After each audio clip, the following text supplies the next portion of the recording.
Do you find any real indication of maybe a recovery coming in the auto industry that might affect the economy overall?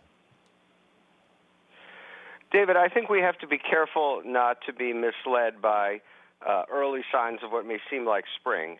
We are going to see, and there's already a tiny little bit of evidence of a pickup in car sales from obviously an abysmally low level in the month of April.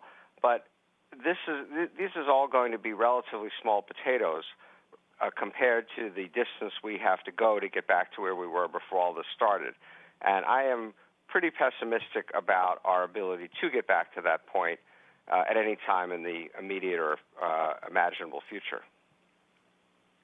Well, we heard some of that pessimism, or at least realism perhaps, from the Fed chair, Jay Powell, yesterday in his remarks, where he really warned about things like mass bankruptcy and unemployment if we don't do even more in the the fiscal and the monetary side. Is there more that can and should be done to try to bring that recovery sooner? Yes, absolutely. I am completely in agreement with Chairman Powell. Not that he needs my support for his thoughts.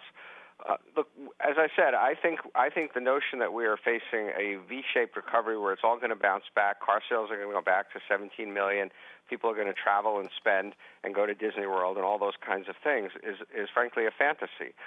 This has been an enormous shock to the economic system. There's been much permanent job loss, factories that are never going to reopen, restaurants that are never going to reopen, companies that are never going to rehire back, or at least not in the foreseeable future, all the people that they have laid off. And so we do need to do more. But I think it needs to be not just providing income support to Americans who've lost their jobs and to businesses that are in danger of failing, but also we need to really rebuild America. We need to finally do something on infrastructure. We need to do something about retraining and finding jobs for the people who are not going back to their old jobs, because this whole economy is going to shift into a somewhat different focus. And so, yeah, there's an enormous amount Congress can do. The question is whether they have the will to do it.